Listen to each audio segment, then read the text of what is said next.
Hey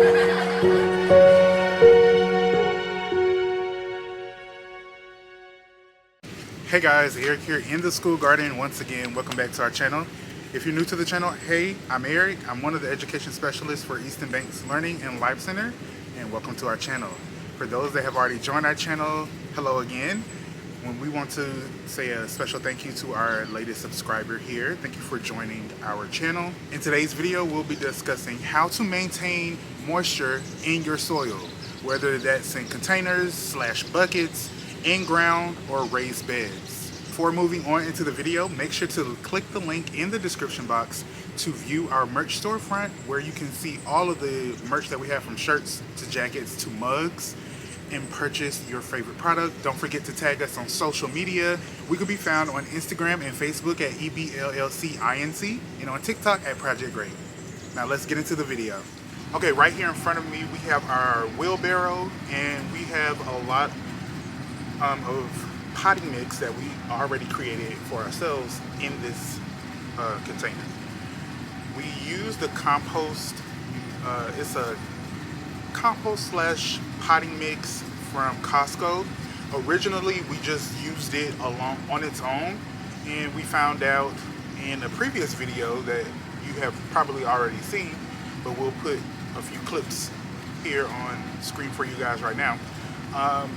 For some reason that potting mix was horrible and just using it alone was so bad for our plants. At first the plants did well, they were growing big, and they got to the point of starting to branch out because it was eggplants, peppers, and other herbs. But they started to die out after a few days. I don't know if it was because we were overwatering or because the compost itself was so compact. And so we had to take those plants out and transplant them out into the garden. They're doing better now, but we had to reinvigorate the compost that was purchased from Costco. And so, as you see, we have perlite, we have the blood meal, bone meal, worm castings mixed into that actual compost so that it would be fluffier and the water would be able to drain properly. We have about 8-9 pots that we're going to be filling up, because we have more tomatoes, herbs, and eggplants that need to have a new home.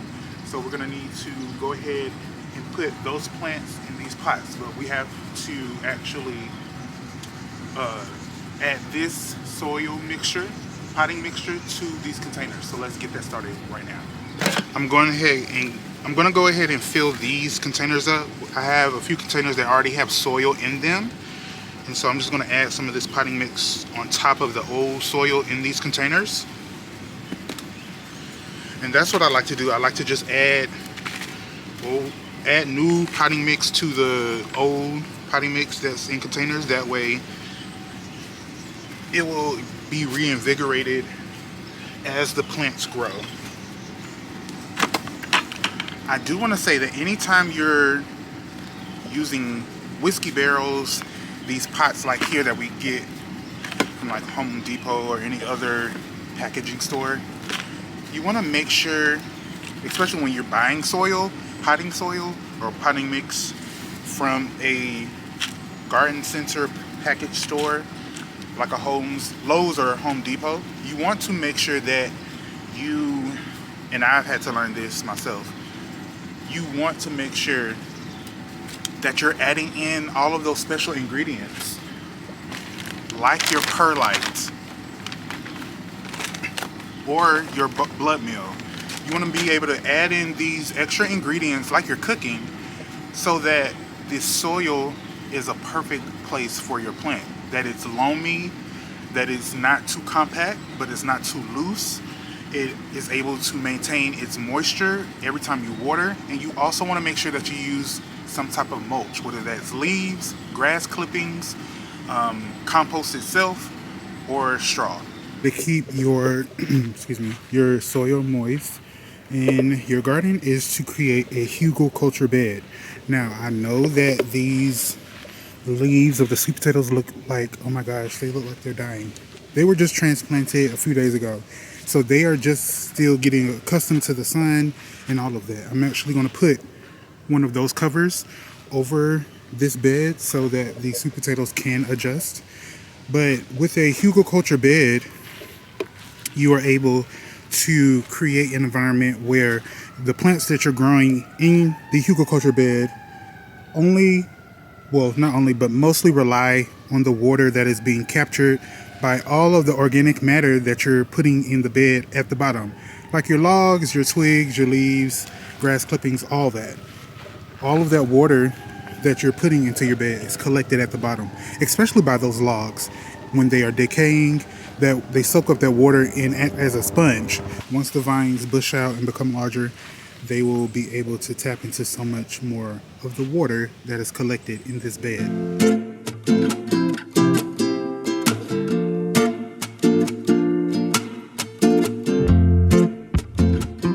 As I was mentioning mulching, you have your straw, grass clippings, and your compost that you can lay on top of your soil as a mulching apparatus. And so this is the compost that we're using to mulch our garden. And you see how it's thick, it holds a lot of moisture. You see how it clumps together. That's perfect. That's what you really want in a mulch. You want the mulch to be able to capture water and hold it for longer periods of time. So as the soil starts to dry out, all of that water is then sucked down deeper into the soil closer to your roots.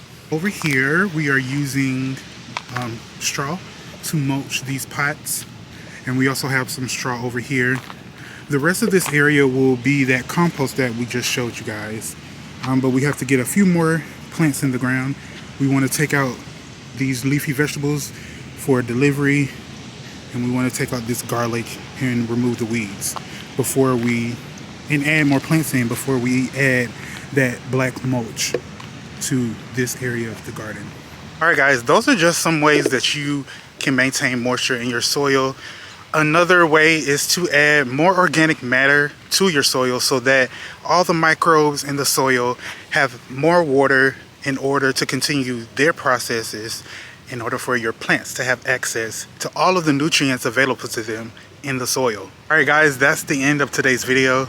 Please let us know in the comments, what other methods do you all take to maintain the moisture in your soil, whether you're gardening in beds, in ground, or in containers. Follow us on our socials, which can be found right there on the screen. Don't forget to check out our merch storefront, and we will see you all later in the garden. Bye.